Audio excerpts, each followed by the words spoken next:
Explosions in Blender is not just fire, it's physics. Let's see how. Hi everyone, welcome back to the channel. Today we're gonna be creating explosions using Blender simulations. So before that you need to understand what is explosion और इसके कितने types हैं. So basically there are three types of explosion: mechanical explosion, chemical explosion, nuclear explosion. तो अगर हम mechanical explosion की बात करें, मैकेनिकल एक्सप्लोजन इज़ बेसिकली जब आपके किसी कंटेनर में गैसेस हों और वो एक्सपैंड कर जाएं, वो किसी भी वजह से हो सकता है, या टेम्परेचर राइज होने से या किसी भी वजह से, तो वो एक्सप्लोड हो जाती हैं. इसकी एक सिंपल सी एग्जांपल आप ले सकते हैं, जैसे कि गैस सिलेंडर्स होते हैं हमारे पास. इसी तरह अगर हम एग्जांपल ले लें प्रेशर कुकर की, तो वो भी मैकेनिकल एक्सप्लोजन की ही एग्जांपल है. नेक्स्ट अगर हम बात करें केमिकल एक्सप्लोजन की, तो chemical explosion is basically as the name suggest chemical reactions की वजह से जो गैसेस प्रोड्यूस होती हैं, उस वजह से जो एक्सप्लोजन होता है उसको हम केमिकल एक्सप्लोजन कहते हैं. तो वो जो केमिकल्स रिएक्ट करते हैं वो गैसेस और हीट प्रोड्यूस करते हैं. इसकी एग्जांपल में आप सिंपल ले सकते हैं, जैसे कि हमारे पास फायर क्रैकर्स आ जाते हैं या फिर एलपीजी गैस लीकेज आ जाती है, उससे जो एक्सप्लोजन होता है वो भी केमिकल एक्सप्लोजन की ही एग्जांपल है. नेक्स्ट अगर हम बात करें न्यूक्लियर एक्सप्लोजन की, तो ये तो मेरा ख्याल है हम सब पढ़ चुके हैं कभी ना कभी फिज़िक्स में, कि जो फ्यूजन और फिशन रिएक्शंस होते हैं उसको हम न्यूक्लियर एक्सप्लोजन कहते हैं. तो इसके एग्जांपल में आप सिंपल एक एटॉमिक बॉम्ब ले सकते हैं. ये तो हो गई टाइप्स, लेकिन अगर आपने एक्सप्लोजन्स को सिमुलेट करना है तो आपके लिए ज़रूरी है कि आप उसके रेफरेंस इमेजेस एक दफ़ा गौर से देखें. अब यहाँ पे आपको इमेजेस नज़र आ रहे होंगे केमिकल, मैकेनिकल और न्यूक्लियर के, तो इन सब में आपको डिफरेंस भी नज़र आ रहा होगा कि किस तरह से मतलब एक्सप्लोजन की नेचर क्या है, उसमें कलर्स क्या हैं. तो आप देख सकते हैं यहाँ पे कि जो मैकेनिकल एक्सप्लोजन है इसमें जो है, जो डोमेन साइज़ है वो कम है, मतलब कि एक्सप्लोजन का जो ओरिजिन है वो कम छोटा है साइज़ में, लेकिन एक्सप्लोजन बहुत बड़ा है. इसी तरह अगर आप केमिकल एक्सप्लोजन देखें तो उसमें आप देखेंगे कि ओरिजिन ऑफ एक्सप्लोजन है वो थोड़ा सा साइज़ में बड़ा है, लेकिन वो ऊपर जाते जाते जो स्मोक है वो थोड़ा कम होता जा रहा है. इसी तरह आप जो न्यूक्लियर एक्सप्लोजन देखें उसमें आप देखेंगे एक मशरूम लाइक ट्री की शेप बन जाती है. इसीलिए ज़रूरी है कि आप सिमुलेट करने से पहले इमेजेस से एक दफ़ा गो थ्रू कर लें, फिर उसमें से आपने जो भी सिमुलेशन आपने क्रिएट करनी है उसके अकॉर्डिंग आप अपनी सेटिंग्स रखेंगे. So today we gonna be creating chemical explosion in Blender. So without wasting any time let's get into it. Alright everyone, तो हम एक्सप्लोजन क्रिएट करने के लिए सबसे पहले जो डिफ़ॉल्ट हमारे ऑब्जेक्ट्स थे उनको डिलीट कर देंगे, वो मैंने कर दिए हैं. नेक्स्ट हमने क्या करना है कि हमने कीबोर्ड से शिफ्ट ए प्रेस करना है और मैश में हमने आइकोस्फेयर ऐड कर लेना है. अच्छा, अब आपके माइंड में आएगा कि यहाँ पे हमने यूवी स्फीयर क्यों नहीं ऐड किया, सिर्फ आइकोस्फेयर क्यों ऐड किया है. आइकोस्फेयर ऐड करने की वजह ये है कि जो आइकोस्फेयर होता है ना, ये सारा ट्रायंगल्स पे होता है, मतलब कि आपको जैसे नज़र आ रहा है इसमें सारी ट्रायंगल्स हैं. और दूसरी चीज़ ये है कि जो यूवी स्फीयर होता है ना, वो जब आपने टेक्सचर्स ऐड करने हो या टेक्सचर्स में थोड़ी रियलिज्म ऐड करनी हो तो वो इस वजह से यूज़ होता है. लेकिन जो आइकोस्फेयर है वो पार्टिकल सिस्टम में बेस्ट वर्क करता है, इसलिए हमने आइकोस्फेयर लिया. और दूसरी बात ये कि हम पार्टिकल सिस्टम में क्यों काम करेंगे. पार्टिकल सिस्टम में हम इसलिए काम करेंगे क्योंकि ये जो हम एक्सप्लोजन क्रिएट कर रहे हैं ये काफ़ी मैसिव है. हम चाहें तो कर सकते हैं कि फ्लो ऑब्जेक्ट का साइज़ हम थोड़ा बड़ा रख दें और उससे हम एक्सप्लोजन क्रिएट कर लें, लेकिन हम ऐसा नहीं करेंगे.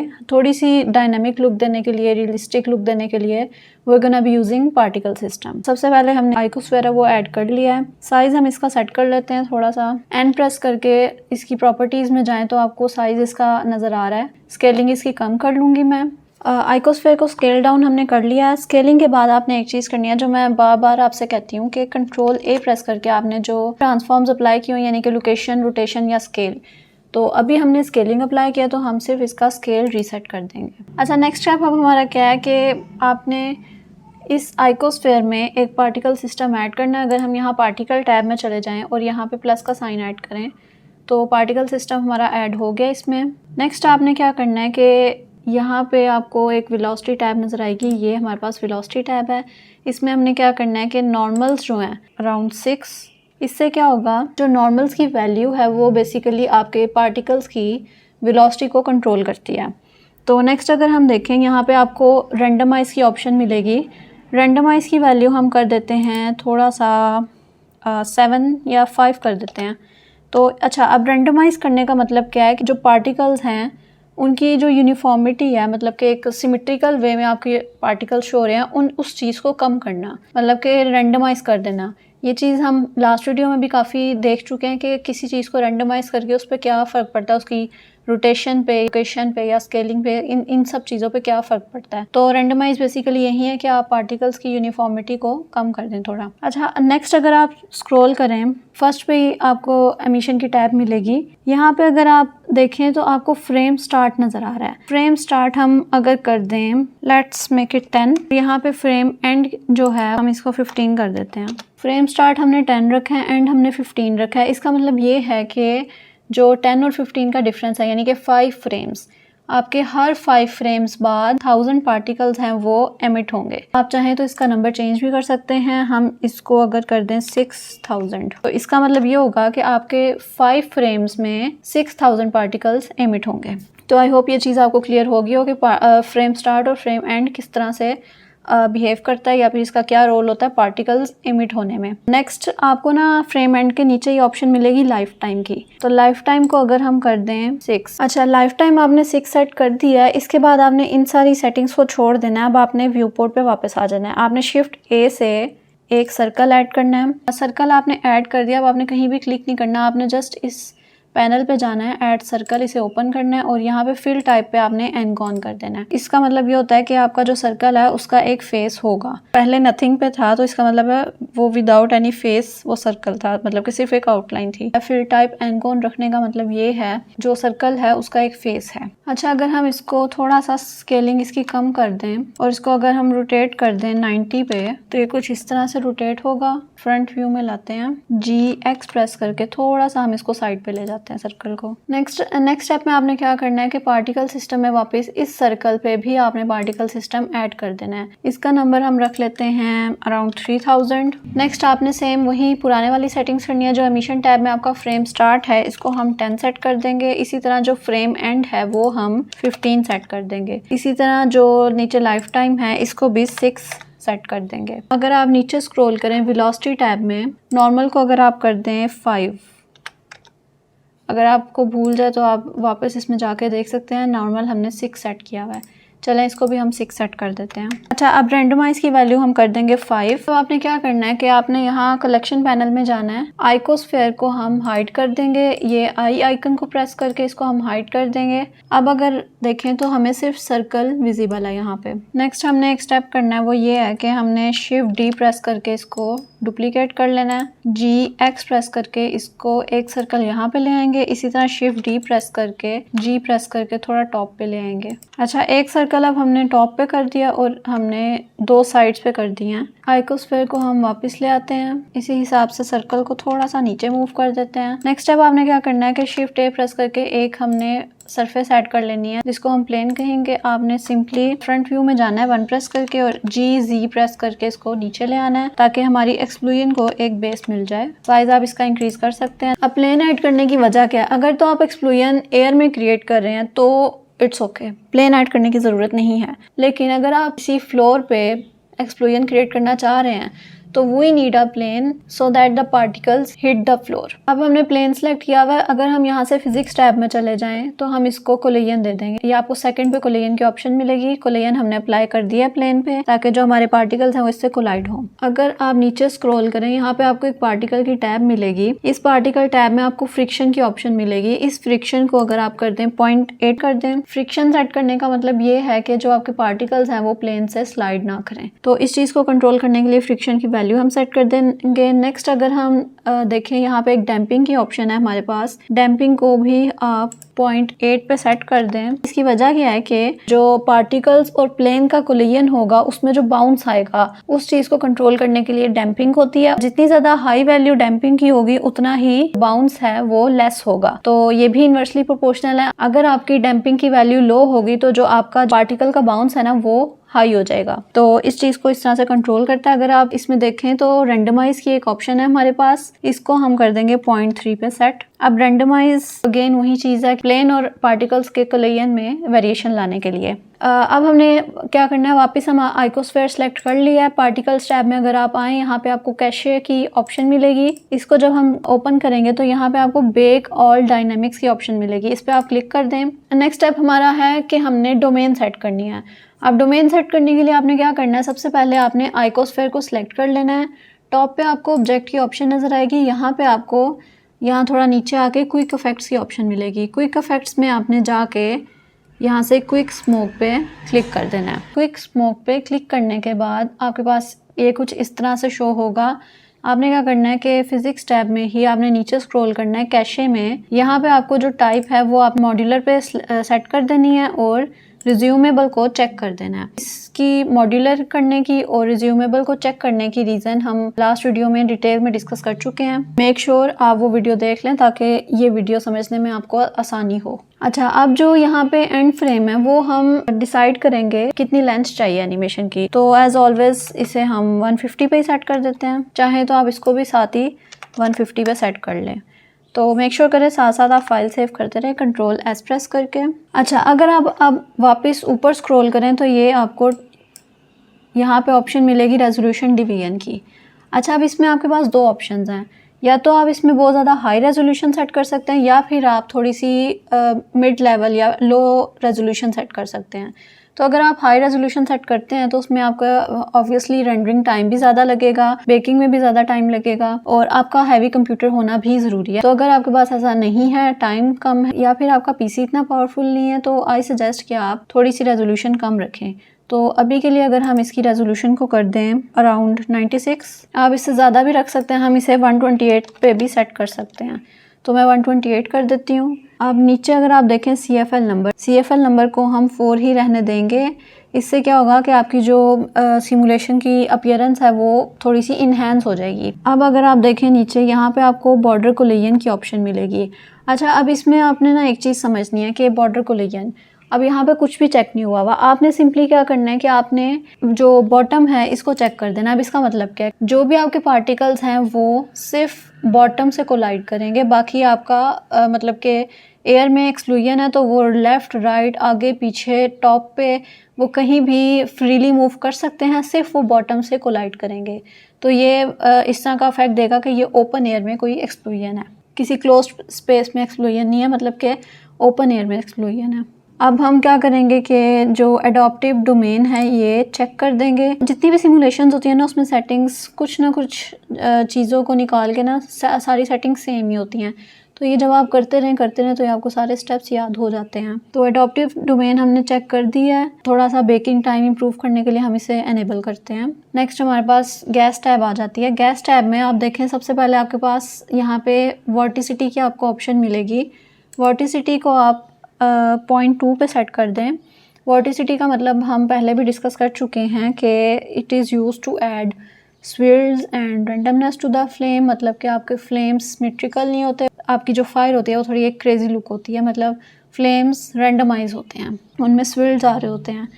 तो नीचे अगर आप देखें यहाँ पे नॉइज़ की आपको ऑप्शन मिलेगी। नॉइज़ को हम एनेबल कर देंगे ताकि जो स्मोक है उसमें हम डिटेलिंग ऐड कर सकें। अगर इसे आप ओपन करें तो जो अप्रेस फैक्टर है इसको आप 1 भी कर सकते हैं, 2 भी रहने दे सकते हैं। 2 अगर आपका पीसी पावरफुल है तो रहने दें, आप इसे 1 भी कर सकते हैं, तो मैं इसे 2 पे ही रहने दूंगी। नेक्स्ट, अब यहाँ तक तो हमारा एक डोमेन की सेटिंग्स हो गई हैं कंप्लीट।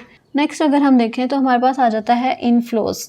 इनफ्लोज के लिए अब आपने क्या करना है कि जो हमारा आइकोस्फेयर है हम इसे सिलेक्ट करेंगे। जैसा आपने पहले भी देखा है कि ऑब्जेक्ट में जाके क्विक इफेक्ट में क्विक स्मोक सेलेक्ट किया था, तो हम क्विक स्मोक फीचर यूज़ कर रहे हैं। अब आपने इसमें क्या करना है कि आइकोस्फेयर को सिलेक्ट करना है और यहाँ से आपको जो टाइप है इसको हम फायर प्लस स्मोक पे कर देंगे। अच्छा, फ्लो टाइप को चेंज करने के बाद यहाँ पे आपको सैम्पलिंग सब स्टेप्स की ऑप्शन मिलेगी। इसको सिंपल आप 5 पे सेट कर देते हैं। आप इसे 5 पे सेट कर सकते हैं। करंटली जो हमारी सेटिंग्स है उसके अकॉर्डिंग जो हमारा स्मोक है ना वो आइकोस्फेयर से जनरेट होगा, लेकिन अगर आपने इसे फिक्स करना हो तो आपने सिंपल क्या करना है कि आपने फ्लो सोर्स टैब ओपन करनी है, जैसे आपको यहाँ पे शो हो रहा है फ्लो सोर्स टैब, इसको ओपन कर लेना है। नेक्स्ट आपने देखना है कि जो फ्लो सोर्स है वो ओपन करके पार्टिकल सिस्टम पे आप इसको सेट कर दें। पहले ये मैश पे था, अब हमने इसे पार्टिकल सिस्टम पे कर दिया। पार्टिकल सिस्टम में करने के बाद यहाँ नीचे आपने सेलेक्ट करना है ये वाला पार्टिकल सिस्टम जो हमने अभी अभी क्रिएट किया है। अच्छा, ये हमने पार्टिकल सिस्टम पे सेट कर लिया। नेक्स्ट आपको जो इनिशियल वेलोसिटी यहाँ पे नज़र आ रही है इसको मेक श्योर करें कि आप चेक कर दें। इसको चेक करने से क्या होगा कि आपका जो स्मोक का मोमेंटम है वो मेंटेन रहेगा। ऐसा नहीं होगा कि आपके पार्टिकल्स अगर उस पर मैक्सिमम डिस्टेंस पे हो गए हैं तो वो मूव करना स्टॉप नहीं कर देंगे, बल्कि वो उनका मोमेंटम मेंटेन रहेगा। इनिशियल वेलोसिटी में आपको सोर्स वैल्यू यहाँ पे मिलेगी। इसको आप चाहें तो 14 सेट कर सकते हैं, चाहे तो आप 15 भी रख सकते हैं। चले हम 15 रख देते हैं। इसका मतलब है कि जितनी हायर वैल्यू होगी उतना ही स्मोक का मोमेंटम या उसकी वेलोसिटी होगी। अच्छा, नेक्स्ट अब आपने क्या करना है कि जो 3 सर्कल्स थे हमारे, उनको हमने सेलेक्ट कर लेना है। इन सबको सिलेक्ट करने के बाद शिफ्ट प्रेस करके लास्ट पे आपने आइकोस्फीयर सेलेक्ट करना है। और ये चीज़ भी हम लास्ट वीडियो में डिस्कस कर चुके हैं, तो स्ट्रांगली रिकमेंड कि आप वो वीडियो लाजमी देखें। मैं यहाँ पे लिंक अटैच कर दूंगी ताकि अंडरस्टैंडिंग आपकी थोड़ी सी आसान हो जाए। आइकोस्फीयर को लास्ट में सेलेक्ट करने का मतलब ये था कि हम कंट्रोल L करके इसके जो मॉडिफायर्स हैं वो हम सर्कल्स पे कॉपी कर सकें, ताकि हमें मैनुअली ऐड ना करना पड़े सर्कल्स पे, बल्कि हम इसको एक सिंपल स्टेप में कंट्रोल L प्रेस करके कॉपी मॉडिफाई कर सकें। अब जो हमारी डोमेन है, आपने इसको सिलेक्ट कर लेना और यहाँ पे आपको बेक डाटा का ऑप्शन मिलेगा। Just hit this button. Baking हमारी स्टार्ट हो गई है। ऑलराइट एवरीवन, तो बेकिंग हमारी हो गई है। अच्छा, बेक डाटा करने के बाद आपने क्या करना है, आप थोड़ा नीचे स्क्रॉल करेंगे तो यहाँ नॉइज टैब में आपको बेक नॉइज की ऑप्शन मिलेगी। आपने इसको सिंपली बेक नॉइज कर देना है। ऑलराइट एवरीवन, तो आप जैसा कि देख सकते हैं कि हमारी नॉइज़ बेक भी कंप्लीट हो चुकी है। सारी हमारी फ्लो ऑब्जेक्ट की, डोमेन ऑब्जेक्ट की सारी सेटिंग्स डन हो गई हैं। जो नेक्स्ट स्टेप है हमारा वो है मटेरियल्स क्रिएट करना। डोमेन हमारी ऑलरेडी सेलेक्टेड है। हम जाएंगे यहाँ से शेडिंग वर्कस्पेस में। अच्छा, इससे पहले एक चीज़ है, वापस हम लेआउट में आते हैं। इससे पहले एक चीज़ है वो ये है कि आपने मेक श्योर करना है कि आप रेंडर इंजन जो है वो साइकिल रखें। तो इसकी काफ़ी रीज़न्स हैं। एक तो आपका जो भी एक्सप्लोजन या जो भी किसी भी तरह की सिमुलेशन होती है वो काफ़ी रियलिस्टिक लगती है। जैसा कि आपने लास्ट वीडियो में भी देखा, जो हमने एक कैंप फायर जनरेट की थी, तो वो कैंप फायर की जो लाइट थी वो हमारे ग्रास तक जा रही थी, रॉक्स पे भी शेडो पड़ रहा था। ये इस वजह से था क्योंकि हमने रेंडरिंग उसकी साइकिल इंजन में की थी। तो इसी तरह इसका भी हम साइकिल इंजन सेलेक्ट कर लेंगे और मेक श्योर करेंगे कि डिवाइस हमारी GPU कंप्यूट हो। नेक्स्ट अब हम वहीं से वापस कंटिन्यू करते हैं, शेडिंग टैब में जाते हैं। डोमेन हमारा ऑलरेडी सेलेक्टेड है। अच्छा, तो अब आपने क्या करना है कि यहाँ पे शिफ्ट A प्रेस करना है आपने। अब आपने सिंपली क्या करना है, जो जो चीज़ें मैं बताती जाऊँगी, जो जो नोड्स मैं बताती जाऊँगी वो आपने ऐड करते जाना है। साथ साथ मैं उनका पर्पस बताती जाऊँगी कि ये हम क्यों ऐड कर रहे हैं। और उसके बाद हम क्या करेंगे कि उन नोड्स का सेटअप क्रिएट करेंगे, मतलब किस नोड को क्या चीज़ हमने कहाँ प्लग करनी है, वो चीज़ हम बाद में करेंगे। अभी हम क्या करेंगे, जस्ट हम नोड्स को ऐड करेंगे 1 बाय 1। अब आपने क्या करना है, शिफ्ट A प्रेस करके यहाँ पे सिंपल सर्च करना है वॉल्यूम इन्फो। ये फर्स्ट पे हमारे पास वॉल्यूम इन्फो आ गया, ये हम यहाँ पे रख देंगे। नेक्स्ट जो नोड है हमारे पास वो है colour ramp. Shift A press करेंगे, कलर रैम्प। अच्छा, नोड्स में जब आप वर्किंग कर रहे होते हैं स्टार्ट में थोड़ी सी कंफ्यूजिंग हो सकती है, लेकिन ये इतनी भी कंफ्यूजिंग नहीं है। थोड़ी सी जब आप थोड़ी सी अंडरस्टैंडिंग डेवलप हो जाए तो ये आसान हो जाता है। और आपको पता हो कि आपको क्या आपकी रिक्वायरमेंट है, तो उस हिसाब से आपको पता होता है कि आप किस नोड पे काम करेंगे। तो अभी आप सिर्फ जस्ट 1 बाय 1 आप सारी नोड्स ऐड करते जाएं। नेक्स्ट जो हमारी नोड है वो है मैथ नोड। ये वाली हम मैथ नोड ऐड कर लेते हैं। वॉल्यूम इन्फो नोड क्या करता है कि बेसिकली ये करता है कि आपके जो स्मोक सिमुलेशन के जितने भी एट्रीब्यूट्स होते हैं वो उन एट्रीब्यूट्स को एक्सट्रैक्ट कर देता है और जस्ट उसको फिर इंटेग्रेट कर देता है आपके मटेरियल्स में। कलर रैम्प का पर्पस क्या है कि आप बेसिकली अपने मटेरियल्स पे डिफरेंट एक्सपेरिमेंट्स कर सकते हैं कलर्स ऐड करके, तो वो सारी चीज़ें कंट्रोल कर सकते हैं आप। थर्ड पे मैथ नोड ऐड की थी। इसका मतलब है ये जो आपकी नोड है ये कंट्रोल करेगी आपके स्मोक की डेंसिटी। ऑलराइट, आई होप आपको इन सब नोट्स का पर्पस समझ में आ गया होगा। अब हमने क्या करना है कि हमने इन नोट्स को सेट करना स्टार्ट करना है। उससे भी पहले मैं आपको एक चीज़ बता दूं कि थोड़ी सी कन्फ्यूजन आपको हो रही थी कि नोट्स में नेविगेट कैसे करते हैं, ये जूम इन जूम आउट कैसे करते हैं। तो इसका सिंपल सा है, आपका जो माउस व्हील है आपने उसको स्क्रॉल करके इसको जूम इन जूम आउट करना है। इसी तरह जब आपने इसमें पैन करना हो, मतलब कि इस तरह से नोड्स में आपने जूम करके इस तरह से आपने देखना हो, नोड्स में कुछ डिटेल काम कर रहे हो आप, तो जूम करके इस तरह से आपको करना पड़े। आपने माउस व्हील को क्लिक कर देना है। You can just roam around this panel. तो ये एक छोटी सी आपको चीज़ बतानी थी मैंने चलें अब वापस आते हैं अपने टॉपिक की तरफ। हम वॉल्यूम इन्फो से स्टार्ट लेते हैं। अब जो वॉल्यूम इन्फो का आपका जो डेंसिटी का आउटपुट है ना, वो आपने क्या करना है, कलर रैंप के फैक्टर में प्लग कर देना है। नेक्स्ट जो कलर रैंप में आपको नज़र आ रहा होगा दो आउटपुट्स हैं, एक कलर का और एक अल्फ़ा का। आपने क्या करना है, कलर रैंप के कलर आउटपुट को सिंपली आपने पिक कर लेना है और जो ये मैथ नोड है ना, इसमें आपने जो फर्स्ट वाली मतलब टॉप वाली वैल्यू है इसमें प्लग कर देना है। मैथ नोड का आपको एक आउटपुट नज़र आ रहा है जो कि है वैल्यू। अब जो मैथ नोड की वैल्यू आउटपुट है वो हमने क्या करना है, प्रिंसिपल्ड वॉल्यूम के डेंसिटी में प्लग कर देनी है। कुछ इस तरह से आपका सेटअप हो जाएगा, कुछ इस तरह से आपकी नोड्स नज़र आएंगी। अच्छा, इसके बाद आपने क्या करना है कि जो बॉटम वैल्यू है, टॉप में तो हमने कलर प्लग कर दिया है, इसमें मैथ नोड में जो बॉटम वैल्यू है उसको आपने क्या करना है, सिंपली 100 पे आपने इसे सेट कर देना है। इससे क्या होगा कि जो आपका स्मोक है वो डेंस हो जाएगा। तो एक और चीज़ आपने मैथ में ये करनी है कि आपने इसको ऐड से हटा के यहाँ पे क्लिक करना है और सिंपली आपने मल्टीप्लाई पे सेट कर देना है। तो ये हमारी नोट सेटअप ऑलमोस्ट कंप्लीट हो गया है। अच्छा, इसमें अब आपने क्या करना है कि इन सब चीज़ों को आप छोड़ दें, आप आ जाएं कलर रैंप पे। कलर रैंप को आपने सेलेक्ट करके क्या करना है, यहाँ पे आपको दो हैंडल्स नज़र आ रहे होंगे, एक आपको वाइट कलर में आएगा और एक ब्लैक कलर में। सिंपल आपने क्या करना है कि जो आपका वाइट वाला हैंडल है इसको आप थोड़ा सा ड्रैग करें ब्लैक वाली साइड पे। इससे क्या होगा कि आपकी जो सिमुलेशन है स्मोक की वो थोड़ी सी डेंस हो जाएगी, मतलब कि स्मोक की डेंसिटी इंक्रीज़ हो जाएगी। ये सारी नोट्स किसी ना किसी तरह स्मोक डेंसिटी में काफ़ी कंट्रीब्यूट करी हैं। जैसा कि आपने देखा, इसकी वैल्यू हमने 100 कर दी मैथ नोट की, कलर रैंप में हमने इन कलर्स को थोड़ा सा इस तरह से कर दिया। तो ये सब चीज़ें कंट्रीब्यूट कर रही हैं स्मोक की डेंसिटी इंक्रीज़ करने में। अच्छा, अब आपने क्या करना है, कलर रैंप के बाद हम आ जाएंगे प्रिंसिपल वॉल्यूम पे। अब प्रिंसिपल वॉल्यूम पे सबसे जो आपको टॉप पे एक कलर नज़र आ रहा है ना, इसको सिंपल हमने क्या करना है, इस स्लाइडर को नीचे ले आना है। तो ये थोड़ा डार्क, हमने जेट ब्लैक भी नहीं करना लेकिन थोड़ा डार्क ग्रे कर लेना है। सेटिंग्स ऑलमोस्ट हमारी कंप्लीट हो गई हैं। इस कलर रैम को हमने पकड़ लेना है। सिंपली हमने क्या करना है कि कीबोर्ड से शिफ्ट डी प्रेस करके इसकी एक कॉपी जनरेट करके इसको हमने नीचे सेट कर देना है। अच्छा, नेक्स्ट स्टेप हमारे पास क्या है कि शिफ्ट ए प्रेस करके एक एट्रीब्यूट नोड ऐड कर लेनी है हमने कुछ इस तरह से। इसमें नेम में आप पुट कर देंगे HEAT हीट। इसमें आपने कोई अपर केस और इस तरह से कुछ भी यूज़ नहीं करना, सिंपल आपने हीट लिख देना है जैसा मैंने लिखा है। आप यहाँ से चाहें तो कॉपी भी कर सकते हैं।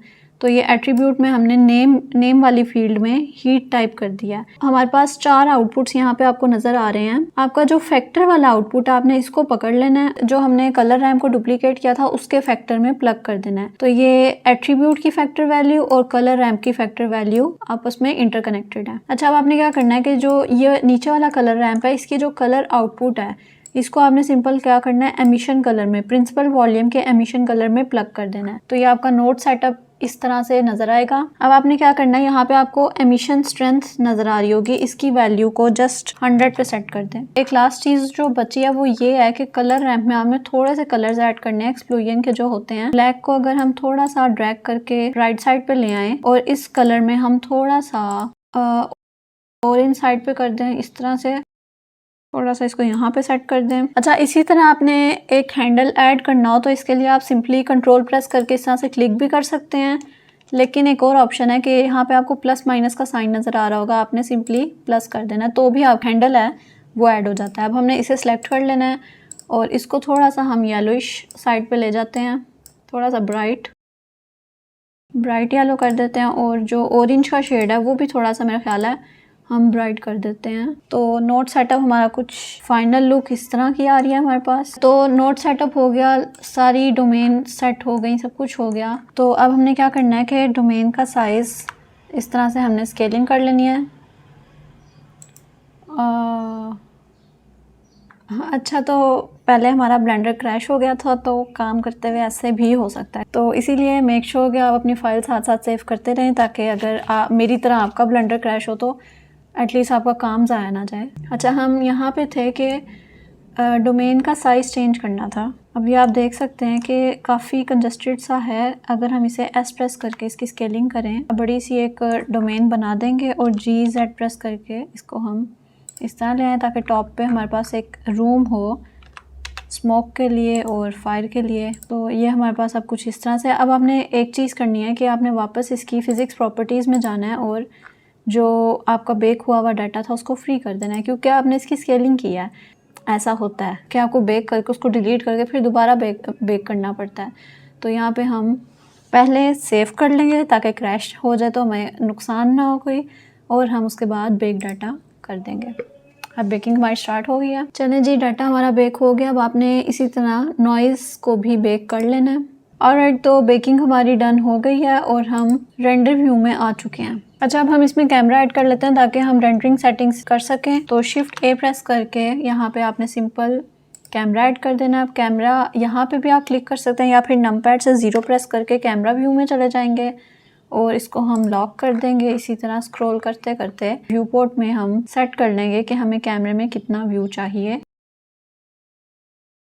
अच्छा, इसको हम लॉक कर लेते हैं। तो ये हमें कुछ इस तरह से नज़र आ रहा है। अच्छा, अगर आपको ये डोमेन की लाइन और ये सारा कुछ अनॉय करे तो आप इसकी लेआउट्स में इसको ऑफ भी कर सकते हैं। एरो पे नहीं आपने करना, आपने ब्लू आइकन पे करना है। तो इसको आप जब ये ग्रे हो जाएगा मतलब कि ओवरलेज आपके शो नहीं होंगे। ये हमारा फ्रेम 25 पे इस तरह से एक्सप्लोजन नज़र आ रहा है। सबसे पहले तो मैंने आपको बताया था कि साइकिल्स और जीपीयू कंप्यूट हमने सेट करना है। नीचे स्क्रॉल करें, कलर मैनेजमेंट मिलेगी, इसमें आप नीचे स्क्रॉल करेंगे तो व्यू में आपने फिल्मिक पे सेट कर देना है और लुक में आपने हाई कंट्रास्ट पे चले जाना है। तो ये काफ़ी आपको ना थोड़ी रियलिस्टिक सी और थोड़ी ड्रामेटिक सी आपको लुक देगा। मेक श्योर करना जब आप रेंडर इमेज पे क्लिक करें उसके बाद जब ये रेंडर कंप्लीट इसका हो जाए, सैंपल्स कंप्लीट हो जाए, इमेज पे जाके आप सेव पे क्लिक करके इसको सेव कर दें। जो PNG हमने रेंडर किया था वो मैंने एक फ्रेम मैंने उसका रेंडर किया था, उसका कुछ रिजल्ट ऐसा है हमारे पास। साइकिल्स में हमने रेंडर किया है तो आप देख सकते हैं सराउंडिंग्स पे, मतलब कि जो हमने प्लेन ऐड किया था एज अ बेस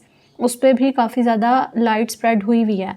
तो अगर हम EV में करते तो इस तरह ना होता, आपका प्लेन बिल्कुल ऐसे डार्क सा होना था विदाउट एनी लाइट और आपकी सिर्फ सिमुलेशन यहाँ पे शो होनी थी। तो इस चीज़ को अवॉइड करने के लिए मेक श्योर आप साइकिल्स में रेंडर करें। और अगर हम इसमें एक बैकग्राउंड अच्छा सा ऐड कर लेते हैं और कुछ इसमें फायर में मुझे लग रहा है थोड़ा सा ना ऑरेंज कलर की कमी है, तो वो चाहे तो आप कलर्स सेट कर सकते हैं। तो मुझे इसमें थोड़ा येलोइश कलर ज़्यादा लग रहा है, थोड़ा सा ऑरेंज का टिंट हो जाता तो और ज़्यादा थोड़ी ड्रामेटिक सी लुक आ जाती, लेकिन ये भी बुरी नहीं है, अच्छी लग रही है। तो ये हमारा कुछ फाइनल रिजल्ट है। अभी मैंने रेंडर नहीं किया क्योंकि इससे बहुत ज़्यादा वीडियो लंबी हो जाती। रेंडरिंग का जो फाइनल रिजल्ट है वो मैं अपनी YouTube पे एज अ शॉर्ट पोस्ट कर दूंगी, तो वो भी आप चेक कर सकते हैं। अगर कोई चीज़ कोई पॉइंट समझ ना आया हो, कोई नोट सेटअप में आपको कुछ क्लियर ना हुआ हो तो just let me know in the comments, I will explain. So this was it for today's video. If you learn something don't forget to like, share and subscribe. I will catch you in the next one.